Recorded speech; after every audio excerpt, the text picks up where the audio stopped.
Des souffles de l'air, des balayages de l'air et le vol est possible quand on maîtrise l'air. Mais rien n'est plus effrayant que d'avoir l'air retiré de ses poumons. Et les techniques de Zahir, le maître de l'air, montrent une certaine technique brutale, qui est la technique interdite de l'air. Cela montre la facilité avec laquelle un maître de l'air pourrait abattre une multitude de soldats. Comment cette technique a-t-elle été découverte? Est-ce qu'elle a été enseignée ou interdite? Nous allons jeter un œil à cela. Comme vous l'avez vu dans ma vidéo précédente, la vérité sur la mort du moine Gyatso, Gyatso est capable d'utiliser cette fameuse technique interdite. Vous pouvez retrouver la vidéo en cliquant sur le lien en haut à droite. Mais comment Gyatso a appris une telle technique avec le code moral des nomades de l'air? On a pu déjà voir cette technique à l'action avec Zahir qui a utilisé cette technique sur une personne à la fois, mais jamais sur une salle pleine de personnes. La capacité de le faire exigerait beaucoup plus de contrôle et de puissance. Dans la nature, un vent phénoménal comme des tornades peut créer un vide, un espace qui peut réduire l'oxygène. Mais une question se pose. Comment le moine Gyatso a pu penser à une telle technique? Cela me semble improbable qu'il y ait pensé instinctivement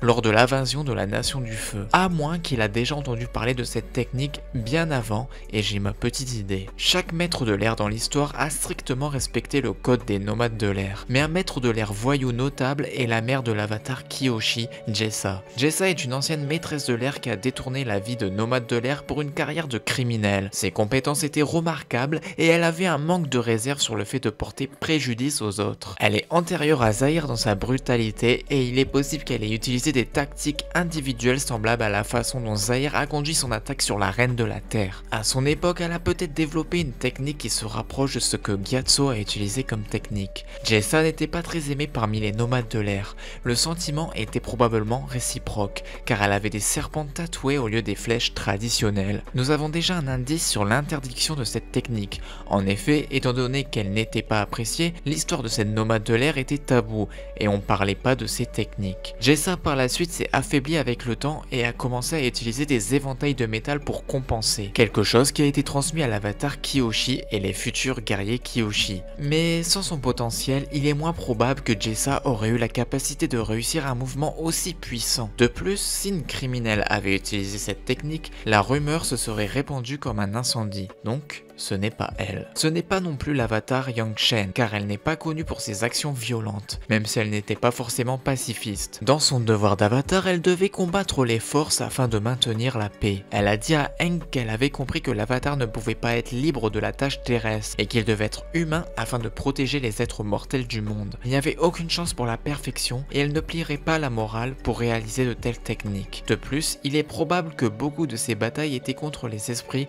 rendant cette technique inefficace. Gyatso l'a probablement étudié en philosophie, comme elle a fait des écrits à travers des générations de nomades de l'air, mais il me semble pas probable que cette technique soit venue de ses ouvrages. Il reste donc un candidat final qui est le gourou Lagima. Ce nom est un peu moins connu car ce personnage n'a pas été actif dans l'intrigue. Lagima est un poète légendaire et philosophe ainsi qu'un maître de l'air. Ses écrits ont été transmis depuis des milliers d'années. Ses œuvres ont d'ailleurs survécu à l'âge des acolytes de l'air et à la renaissance de la maîtrise de l'air avec la convergence harmonique. Tenzin et Zahir ont tous deux mentionné les enseignements du gourou, une figure légendaire qui aurait déverrouillé la capacité du vol. Tenzin a ignoré ce point qui était un mythe pour lui, mais Zahir a prouvé que c'était vrai.